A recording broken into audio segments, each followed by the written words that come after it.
오늘 골로새서 1장 말씀을 중심으로 예수님은 누구신가 라는 제목으로 함께 은혜를 나누고자 합니다. 우리 지난주는 예기치 않은 태풍으로 삼척을 비롯해서 이 동해안 지역이 큰 피해를 보았습니다. 밤새 안녕이라는 말이 있죠. 밤새 안녕. 아주 잠깐 사이에 일어난 이 피해 비로 말미암아 얼마나 많은 인명사고와 물적인 피해를 보았는지 모르겠습니다. 우리 시찰 안에 있는 여러 교회들도 또 이렇게 또 성도들이 가정이 피해를 입었다는 소식을 듣고 그 외에도 삼척을 비롯해 곳곳에 많은 인명사고가 났다는 안타까운 얘기를 듣습니다. 저도 수요 우리 연합예배 잘 가서 은혜 받고 돌아와서 또 우리 주사님 한 가정과 그 11시까지 좀 상담하고 의논 좀 같이 얘기할 일이 있어서 얘기하고 올라가서 이제 새벽 설교 준비하고 거의 12시쯤 돼서 막 잠이 들려고 하는데 갑자기 전화벨이 울리는 거예요. 우리 홍 권사님이 우리 교회 성도들 가운데 물이 차면요 이쪽 지역이 낮아서 우리 김태영 장로님네 카센터 거기 홍경원 원사님 그 두선 아트센터 이게 차고 그 다음에 우리 교회가 차고 그 다음에 세 번째로 차는 게 우리 김정숙 권사님네 어린이집이 차고 이렇게 우리 장로님들 또 교회가 좀 낮은 지역에 이렇게 있어서 우리 루사 때도 매미 때도 이렇게 피해를 본 적이 있는데 제일 먼저 물이 차는 홍 권사님이 그래도 밤에 안 자고 있다가 비가 물이 차는 걸 들고 목사님 빨리 내려오세요. 물이 차고 있어요. 그래서 아내하고 내려왔더니 벌써 무릎 위에 물이 올라오는 겁니다. 그래서 차를 강원대학교 제일 높은 곳에 갔다가 놓고 내려오니까 벌써 1층 로비에 물이 들어오고 더 많이 차오르고 있더라고요. 제가 2002년 루사 때 2001년도 12월 달에 와서 2002년 루사 또 매미를 다 당하지 않았습니까? 그때 제 기억으로는 8월 31일 토요일 저녁인데 비가 많이 왔습니다. 그런데 아내는 예배드리고 교회 마당에는 한 7, 8대 정도 차가 딱 들어차 있었습니다.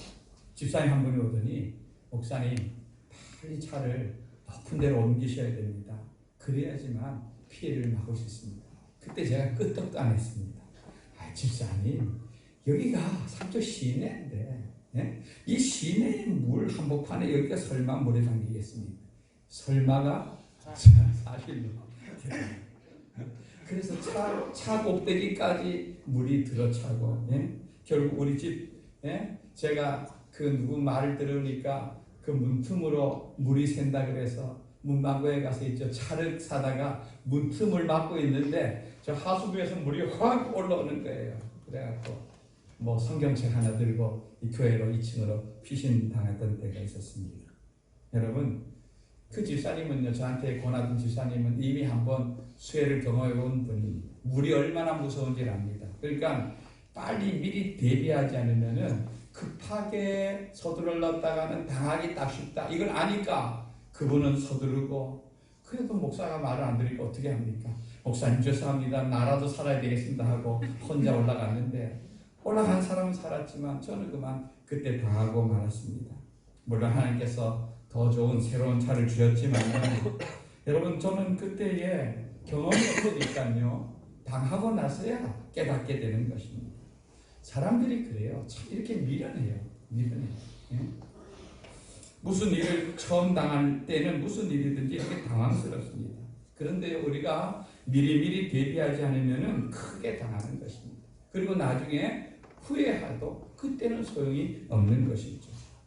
오늘 우리가 읽은 말씀은 골로새 교회에게 보내는 편지 중에서 이제 본론에 시작되는 부분입니다.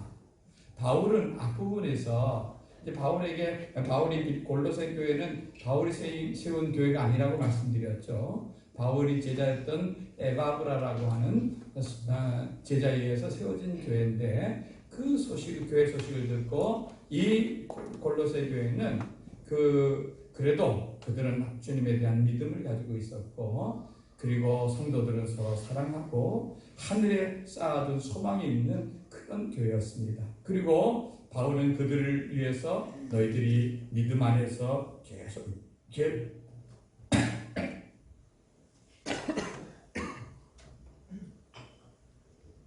죄송합니다. 계속했으면 자라갔으면 좋겠다 하는 그런 간구를 드리고 나서 오늘 우리가 읽은 이제 13절부터가 이제 본격적으로 그들에게 하고 싶은 말을 하고 있는 내용입니다. 그런데 오늘 말씀을 가만히 들여다보면은 매 절마다 반복되어서 나오는 단어들이 있습니다. 뭐냐면은 여기 그 아들, 그는 뭐 이렇게 소개하고 있는데 여기서 그라고 표현하는 이분은 매 절마다 예수님에 대해서 언급하고 있는 것입니다. 왜 이렇게 처음부터 예수님을 강조하느냐? 이거는 이 당시 골로새 교회에 예수님에 대해서 다르게 가르치는 그런 이단들이 침투해 있었기 때문인 것입니다. 그래서 에바브라는 그런 문제를 당하니까 이 문제를 어떻게 해결할까 해서 이 천리가 넘는 로마에까지 가서 바울에게, 바울 선생님, 우리 지금 교회에 거짓 교사들이 들어와서 바울 선생님이 가르쳐 주신 그 말씀 외에 다른 것으로 가르쳐서 성도들이 혼란한 가운데 있습니다. 이들을 위해서 좀 어떻게 해야 될지 가르쳐 주세요. 그럴 때 바울이 이 편지를 쓰는 것입니다. 여러분, 예나 지금이나 교회는요, 이단의 침투에 대해서 조심하고 또 조심해야 됩니다. 왜냐하면 이것을 대비하지 않고 미리 준비하지 않으면 딱 당하게 되어 있는 것입니다. 소잃고 외양간 고치는 꼴이 되는 것입니다. 여러분, 뭐 이렇게 자연재해도 마찬가지로 이런 방송에서 계속해서 태풍 리탁이 올라온다, 동해안 지역에는 500mm 이상의 비가 올지도 모른다, 이렇게 했지만 우리들이 마음이 그래도 한 10년 넘게 이 뭐 큰 비가 없으니까 마음에 좀 해이해져서 나태해져서 뭐 설마 비가 와도, 또 이제는 비가 온다 그래도 전에는 물을 퍼내지 못했지만 이제는 펌프장도 만들어 놨고 그러면 안심이 되겠다 이렇게 했는데, 여러분 이제는 우리 500mm 이상 온다 이러면은 아예 물에 잠길 그런 가능성이 있는 집들은 미리미리 대비를 해놓는 것이 안전한 줄 믿습니다. 준비해야지만 당하는 것을 적게 당하고 준비해야지만 미리 방지할 수가 있는 것입니다. 여러분, 교회도 마찬가지입니다. 당하고 나면은 고쳐봐야 그런 많은 상처가 나고 어려움이 생기는 것입니다. 여러분, 이단의 역사는요, 교회가 시작되면서 이단도 함께 활동하기 시작했습니다. 왜냐하면은요, 여러분, 사단이 목적이 뭡니까? 사단은 어떻게 해서라도 교회를 파괴하고 어떻게 해서라도 교회에 속한 양들을 흩어지게 하는 것이 그의 목적인 것입니다. 그렇기 때문에 성령의 역사가 있는 그곳에는 악한 영들도 더 역사하고 나타나기 다 쉬운 것입니다. 그렇기 때문에 이 사단의 역사는 날이 가면 갈수록 더욱더 교묘해지고 정말 어떤 것이 진리인지 분간하기 어려워지는 것을 알 수가 있습니다. 우리 예수님도 교회에 이 사단이 들어올 것을 미리 말씀하셨습니다. 요한복음 10장 10절 말씀을 앞을 보고 읽어봅니다. 시작. 도둑이 오는 것은 도둑질하고 죽이고 멸망시키려는 것뿐이요 내가 온 것은 양으로 생명을 얻게 하고 더 풍성히 얻게 하려는 것이다. 아멘. 여러분, 밤에 도둑이 올 때 내가 오늘 당신의 집에 찾아갈 테니까 문 단속 잘하고 계십시오 이렇게 하는 사람이 있습니까? 그래, 곤히 떨어진 깊은 밤 몰래 와서, 그죠? 우리 소중한 것을 훔쳐가듯이, 이단들이 오는 것은 도둑질하고 멸망시키려고 오는 것입니다. 또 지금 이 글을 쓰고 있는 바울도 이미 교회 장로들에게 이단들이 등장할 것에 대해서 경계하는 그런 말씀을 했습니다. 사도행전 20장 29절 30절 읽어봅니다. 시작. 내가 떠난 후에 사나운 이리가 너희에게 여러분에게 들어와서 그 양떼를 아끼지 아니하며 또한 여러분 중에서도 제자들을 끌어 자기를 따르게 하려고 어그러진 말을 하는 사람들이 일어날 줄을 내가 아노라. 아멘. 이거는 바울이 에베소 교회를 세우고 이제 예루살렘을 올라가면서 이 에베소 교회 장로님들, 여러분 이 당시 교회 장로님들은 교회 지도자뿐 아니라 말씀도 전하고 교회 담임 목사와 같은 이런 사람들이었습니다. 그들에게 내가 떠나면 사나운 이리가 여러분에게 반드시 찾아올 것이다. 여러분, 이리가 양떼들이 있는 곳에 찾아오는 이유 목적이 뭡니까? 어쨌든 양떼들을 물어가고 죽이고 해치려는 목적이 아닙니까? 그러니까 정신 차리고 바짝 교회를 잘 지켜라, 이렇게 당부하고 있는 걸 볼 수가 있습니다. 여러분, 한국교회는 지금 한 10여 년 동안 이 신천지라고 하는 이단에 의해서 굉장히 많은 피해를 당하고 많은 교회 어려움을 당하고 지금도 있는 걸 알 수가 있습니다. 여러분, 제가 처음에 신천지라는 걸 서울에서 신천지가 난리를 친다, 산 옮기기를 해서 교회를 완전히 다 한다 이렇게 해도 저도 뭔지 몰랐습니다. 그런데 어느 날 저희 교회 집사님 한 분이 저에게 전화를 왔어요. 목사님, 총신대를 나온 선교사님이 아주 선교하다가 한국에 들어왔는데 근데 자기에게 찾아와서 성경 공부를 하자고 한다고 합니다. 그 제가 저 총신대를 나왔다니까 제 후배 아니겠습니까? 그래서 제가 너무너무 반가운 거예요. 이 선교사님이 참 해외 선교도 바쁜데 국내에 들어와서 이렇게 쉬는 시간에 이렇게 우리 집사님을 만나서 성경 공부까지 가르쳐준다니 제 입장에서는 참 반갑기도 하고 고맙기도 하고, 그래서 집사님, 그러면은 그 선교사님한테 좀 만나자고 하십시오. 저는 정말로 선한 뜻으로 아무것도 모르고 만나서 제가 식사 한 끼 좀 하자고. 그래서 이 집사님이 그것도 아무것도 모르고 집사님도 그분에게 전화를 했어요. 선교사님, 우리 목사님이 좀 만나자고 합니다. 그런데 그분이 우리 집사님한테 처음에 만나서 뭔 얘기를 했냐면은 우리가 성경 공부하는 거를 어느 누구에게도 알리지 말라. 마치 이순신 장군이 화살 맞아 죽으면서 나의 죽음을 알리지 말라 한 것처럼, 여러분, 성경 공부를 하는데 그걸 왜 목사님 몰래 해야 되는가? 여러분, 이게 좀 이상하지 않습니까? 그죠? 이상하지 않아요? 성경을 정말 본인이 정말 종신대학교 출신이고 선교사고 성경을 가르쳐 준다면은 목사가 밥 한 끼 사준다는데 그 못 얻어먹을 밥이 뭐가 있겠습니까? 그리고 우리 집사님이 그렇게 반가운 마음을 우리 목사님이 좀 만나자고 합디다 했는데 저쪽에서 왜 목사님에게 알리지 말라 그랬는데 알렸느냐고 화를 내면서 나타나지 않는 거예요. 여러분, 그게 나타나지 않을 일입니까? 그래서 그 얘기를 듣고 그 다음부터 사라졌다고 해서 이게 뭔가 이상하다. 그러니까 나중에 보니까 그게 뭐예요? 신천지. 이게 그동안 말로만 듣던 신천지구나. 이게 이렇게 접근하는구나. 여러분, 성경 가르쳐주는 이 고마운 일을 왜 담임 목사님에게 숨겨야 됩니까? 그건 그들에게 다른 목적이 있기 때문인 것입니다. 여러분, 누가 여러분에게 성경 공부하자 하면은 무조건 저에게 알려주셔야 됩니다. 그래야지만 자신과 교회를 지켜나갈 수가 있는 것입니다. 아무 데서나 교회에서 공식적으로 여는 거나 제가 허락하는 것 외에 아무 데서나 이제 함부로 성경 공부할 수 있는 그런 시대가 아닌 것입니다. 이 골로새 교회에 들어온 이단들도 들어와서 이 성도들에게 성경을 똑바로 가르친다고 하면서 예수님에 대해서 시비를 걸고 바울이 가르쳐준 복음과 다른 얘기를 지금 하고 있는 겁니다. 그러니까 이 성도들은 혼란이 오는 것이죠. 여러분, 그들이 뭐라고 하냐면은 예수님은 천사 중에 한 사람이다. 그러므로 우리가 믿어야 될 하나님 외에는 믿음의 대상이 아니다. 이렇게 가르쳐주는 것입니다. 여러분, 이 이단들이요, 우리 성부, 성자, 성령, 삼위 하나님 우리가 믿고 있는데 그 가운데 가장 많이 시비를 거는 것이 누구냐면은 성자 예수님인 것입니다.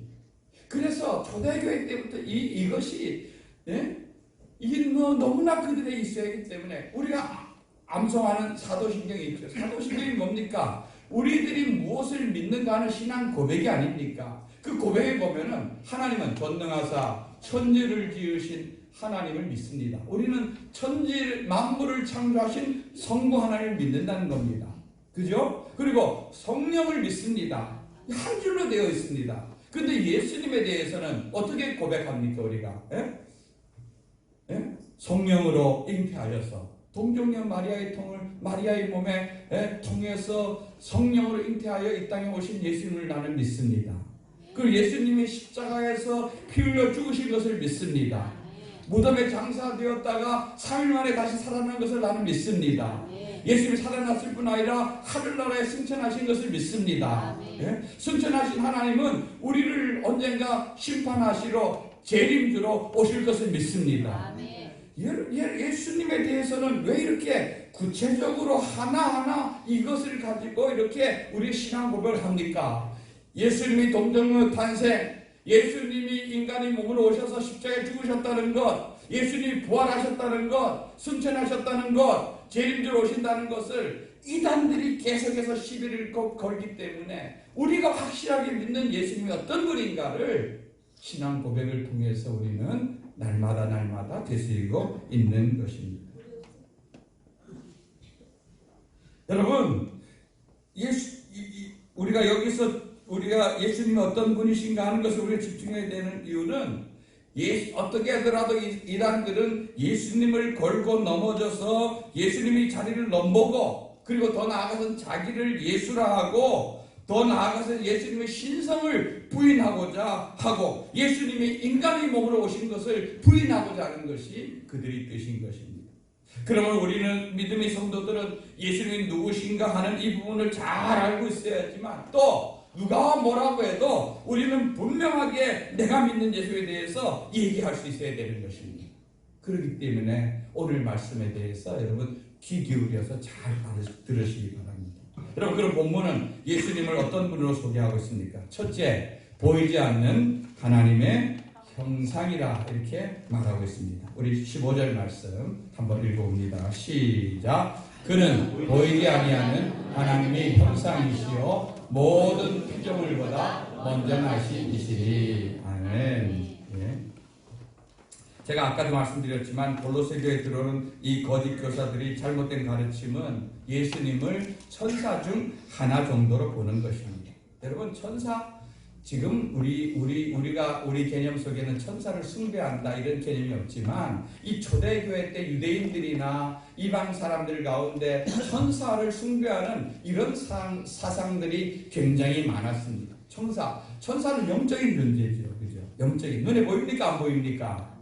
예? 천사가 성경에 있다고 분명히 말하고 있지만 우리 눈에 보이지 않습니다. 예?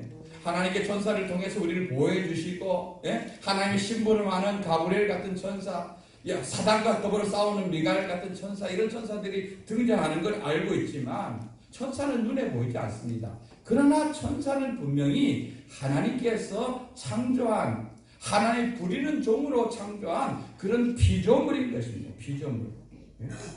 그러나 우리 예수님은 하나님이 지은 그런 피조물이 아니라 하나님 바로 그분인 것입니다. 그래서 요한복음 1장 18절에 보면은 예수님을 가리켜서 독생하신 하나님이 이렇게 표현하고, 독생하신 하나님이, 예수님이 육신의 몸을 입고 이 땅에 오신 것을 독생하신 하나님이라고 표현하고 있습니다. 여러분, 천사가 아무리 영적인 존재고 위대한 존재라고 해도 하나님은 아닌 것입니다.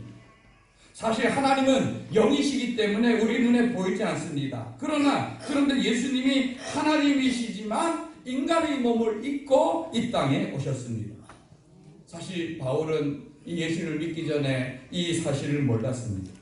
예수님 만나기 전에 그의 제자들이 예수님이 죽은 자들 가운데서 다시 살아나셨다, 예수님이 부활승천하셨다, 이런 얘기를 다니면서 하고 사람들이 거기에 몰려들고 이렇게 할 때 그걸 믿을 수가 없었습니다. 아이고, 저놈들이 헛것을 보고 자기 스승이 죽으니까 헛것 보고 저렇게 거짓된 것을 전한다 생각했습니다. 그래서 그의 마음에는 정말로 자, 저 예수 믿는다고 하는 저런 헛짓거리 하는 사람들을 내가 이 땅에서 뿌리 뽑는 것이 정말로 하나님 잘 섬기는 거고 하나님 기쁘게 하는 일이라고 그는 생각했습니다. 그래서 스데반 집사님 죽을 때 그가 그 일을 책임지고 그 모든 것을 통솔했죠. 그리고 예루살렘부터 유다에 있는 곳곳에 다니면서 예수 믿는다는 사람들 다 색출해서 잡아다가 때리고 감옥에 갖다 놓고 이런 일을 했습니다. 아주 열심히 했어요. 그것도 성이 안 차서 예수 믿는 사람이 도망을 가서 다메섹이라고 하는 다른 나라에 가서 있다는 얘기를 듣고 거기까지 가서 잡아오려고 대제사장의 공문을 가지고 의기양양에 가다가 그만 다메섹으로 가는 그곳에 정오에 하늘에서 빛보다 더 큰 빛이 그에게 비춰서 그 빛에 압도되어 땅바닥에 박혀 있었습니다. 그때 그는 살아계신 예수님을 만난 것입니다. 그는 그 빛 속에서 뚜렷한 형상으로 계시는 하늘에 계신 예수님을 만나면서 예수님이 거짓이 아니라 정말로 살아계시고 지금도 이렇게 생생하게 말씀하시는 분이구나 하는 것을 확인했습니다. 여러분, 정말 예수님이 거짓된 그런 것으로 알다가 예수님을 만나고 나서 그 인생은 완전히 바뀌었습니다. 핍박자가 전도자가 되었습니다. 그 인생은 이제 예수님을 위해 살고 예수님을 위해 죽는 자가 되었습니다. 왜냐하면 그 예수님 안에 엄청난 비밀과 엄청난 보물이 있다는 것을 그는 발견했기 때문인 것입니다. 여러분, 예수님이 하나님이신 것입니다. 예수님이 이 세상을 창조하실 때 모든 피조물보다도 먼저 계셔서 먼저 계신 하나님이시고 하나님이시지 하나님 지으신 그런 청사로 보는 것은 잘못된 것입니다. 여러분, 하나님께서 성부 하나님께서 천지를 창조하실 때 성령 하나님도 그 일에 동역하셨고 우리 성자 예수님도 함께 천지 창조의 사역을 함께 하신 걸 여러분 믿으시기 바랍니다. 분명히 창세기 2장에 보면은 사람을 지으실 때 하나님이 뭐라고 합니까? 우리의 형상을 따라 우리의 모양대로 우리가 사람을 만들고, 여러분 우리라는 단어는 단수입니까 복수입니까? 복수입니다. 나 혼자 있으면서 우리라 하지 않습니다. 하나님이 우리가 이렇게 하지 않습니다. 성부 하나님, 성자 예수님, 성령 하나님이 함께 우리가 이제 창조의 결정체로서 마지막으로 사람을 만들어서 이 사람으로 모든 질서와 모든 것을 통솔하게 하자, 이렇게 의논하시는 장면인 것을 볼 수가 있습니다. 태초부터 하나님과 함께 영광스러웠던 예수님이 그리고 이 땅에 오셔서 우리를 구원하시는 것이 바로 십자가인 것입니다. 그럼 우리 믿음의 사람들은 십자가를 생각할 때마다 가슴이 먹먹하고 그 사랑이 너무 크고 고마워서 감사를 하는 것, 그것이 바로 그 이유인 것입니다. 두 번째, 예수님은 교회의 머리십니다. 다시 한번 따라합시다. 예수님은 교회의 머리시다. 우리 18절 말씀을 한번 읽어봅니다. 시작. 그는 몸이 교회의 머리시라. 그가 근본이시요 죽은 자들 가운데서 먼저 나신 이시니 이는 친히 만물의 으뜸이 되려 하시며. 아멘. 여러분, 바울 사도는요, 예수님과 우리와의 성도들의 관계, 예수님과 교회의 관계를 몸에다가 자주 비유하는 것을 우리는 여러 군데서 발견할 수가 있습니다. 여러분, 이 몸이라는 것은 여러 기관으로 되어 있죠. 팔도 있고 다리도 있고 보이는 머리도 있고 눈도 있고 그리고 보이지 않는 오장육부가 우리 가운데 있습니다. 이 몸 전체가 다 중요하죠. 안 중요한 것 없죠. 그러나 이 몸 전체를 컨트롤하고 주관하는 것은 어디입니까? 머리입니다. 예수님을 머리로 비유하는 이유는 이 교회가 예수님과 더불어서 아주 매우 긴밀한 유기적 관계에 있다는 것을 의미하는 것입니다. 여러분, 머리 없는 사람을 생각할 수 있습니까? 가령 우리가 사고로 팔을 잃거나 사고로 다리를 잃거나 이렇게 할 수는 있습니다. 그럼 머리를 잃었는데 살아있다, 이런 사람 봤습니까? 없습니다. 그건 왜? 이 머리라는 것은요, 그를 컨트롤할 뿐 아니라 생명과도 같은 것입니다.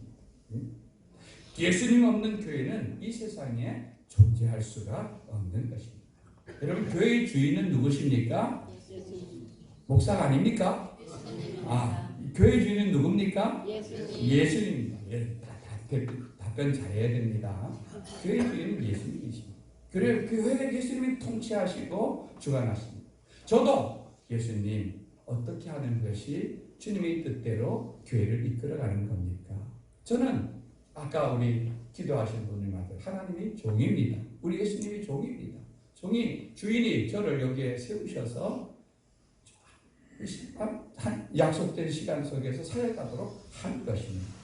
네?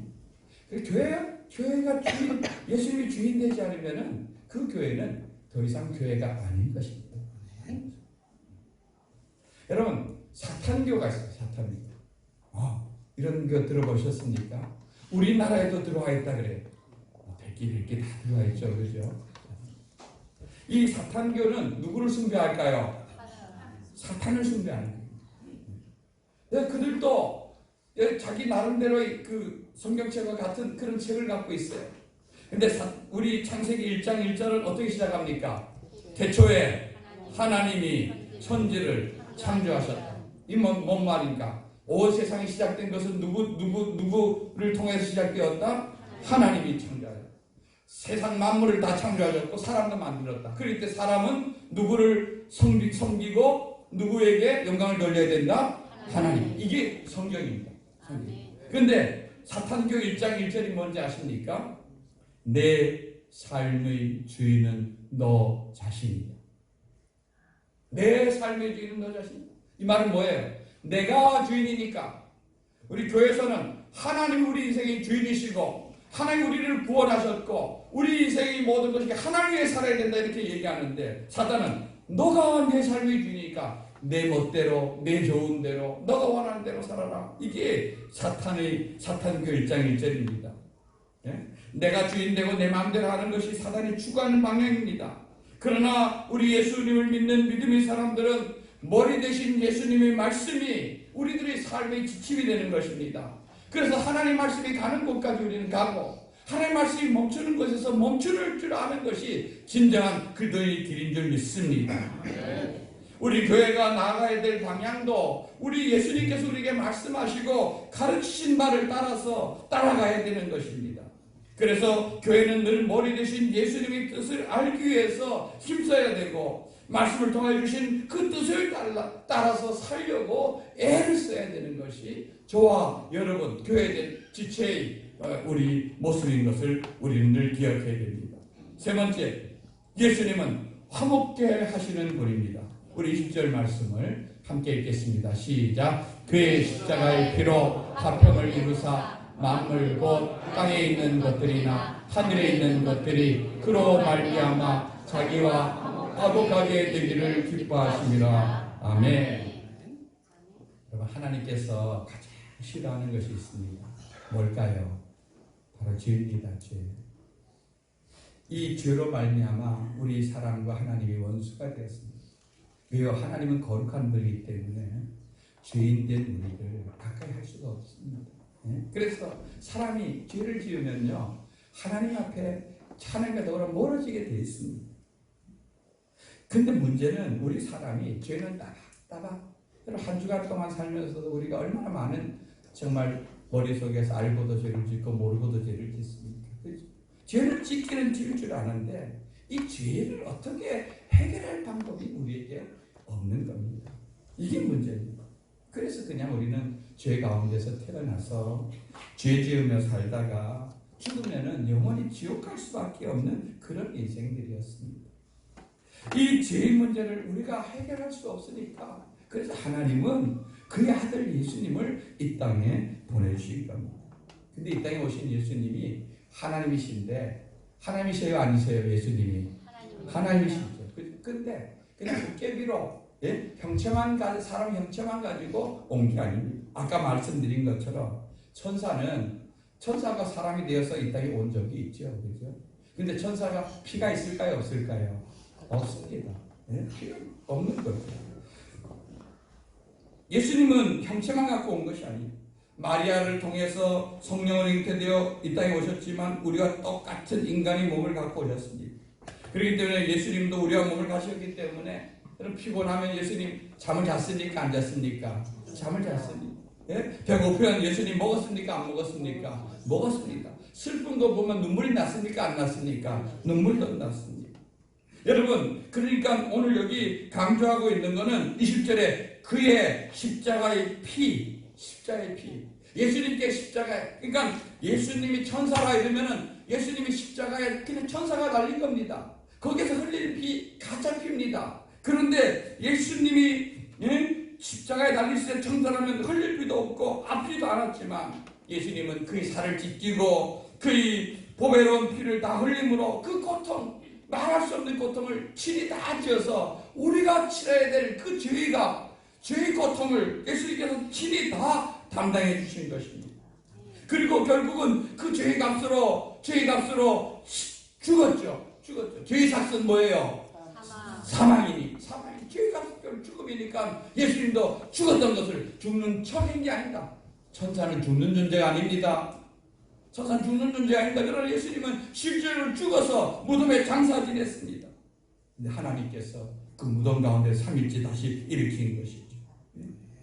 그 예수님이 죽으실 때, 성소의 시장이 찢어졌습니다. 하나님과 우리 사이를 가로잡고 있던 모든 것이 이제 다 무너졌습니다.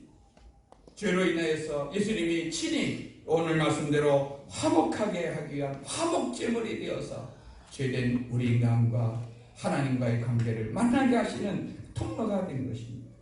왜냐하면 예수님의 피가 속량, 즉 죄의 값을 치름으로 말미암아 우리가 죄사함의 은혜를 누리고 하나님 앞에 나아가서 하나님의 성도로 하나님의 나라를 바라볼 수 있는 그 꿈을 예수님을 통해 꿀 수 있도록 해주시는 것입니다. 여러분, 우리는 이러한 예수님의 은혜를 입어서 하나님의 자녀가 된 것입니다. 성도는 우리가 하나님의 자녀가 되고 하나님 나라를 바라볼 수 있는 것은 전적인 하나님의 은혜인 것을 여러분 믿습니까? 아멘. 중요한 것은 이 믿음에 굳건하게 서야 될 줄 믿습니다.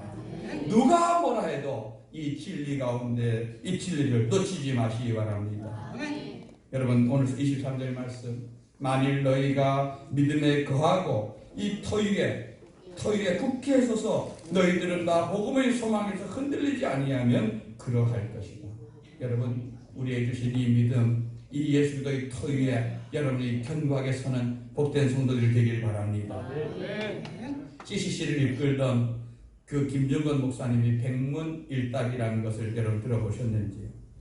이 대학생들, CCC가 여러분 수련회하면 거의 10,000명이 대학생들이 모여서 수련회할 때에 목사님이 그들에게 100가지 질문을 하는 겁니다. 100가지 질문하는데 답은 딱 하나입니다. 뭡니까? 바로 예수 그리스도입니다. 그래서 이 시간 한번 제가 여러분에게 질문할 텐데 여러분 믿음으로 이 사실이 제가 말씀드리는 이 질문이 여러분 마음에 닿으면은 한번 크게 예수 그리스도 하고 한번 외쳐보시기 바랍니다. 제가 여러분에게 먼저 선창을 질문할 때에 믿음을 힘차게 손과 함께 예수 그리스도 이렇게 한번 연습합시다. 예수 그리스도. 예수 그리스도. 여러분의 상한 마음을 치유하실 분은 누구십니까? 예수 그리스도. 여러분을 모든 결박에서 풀어주실 분은 누구십니까? 예수 그리스도. 여러분이 슬픈 마음을 위로해 주실 분은 누구십니까? 예수 그리스도. 여러분이 애통하는 심령을 회복시키실 분은 누구십니까? 예수 그리스도. 이 땅의 모든 교회가 무릎 꿇어야 하는 분은 누구십니까? 예수 그리스도. 이 땅의 모든 통치자가 두려워해야 할 분은 누구십니까? 예수 그리스도. 나를 가장 잘 알고 계시는 분은 누구십니까? 예수 그리스도. 나의 죽고 사는 이유가 되시는 분은 누구십니까? 예수 그리스도. 사단이 두려워하는 이름은 무엇입니까? 예수 그리스도. 나의 잔을 넘치도록 채우시는 분은 누구십니까? 예수 그리스도. 질병 따위가 나를 아프게 하지 못하는 이유는 무엇입니까? 예수 그리스도. 죽음이 나를 묶지 못하는 이유는 무엇입니까? 예수 그리스도. 우리를 위하여 자신이 모든 것을 주신 분은 누구십니까? 예수 그리스도. 갈급한 내 영을 채우시는 분은 누구십니까? 예수 그리스도. 지금도 여전히 살아계셔서 이곳 가운데 가장 큰 영광을 받으시고 세세토록 무궁하며 끝이 없는 찬란한 영광 가운데 온 나라와 백성이 그의 오심을 기다리며 그의 다스림을 갈망하며 그가 오셔서 성전의 마지막 돌을 쌓으실 때 비로소 완성되게 하시는 우리 왕이요 온 땅의 왕이신 바로 그분은 누구십니까? 예수 그리스도. 아멘. 이 예수님을 믿는 믿음 가운데 견고하게서는 복된 성도들 되기를 주님의 이름으로 축원드립니다. 아멘. 기도드리겠습니다. 이 시간 우리가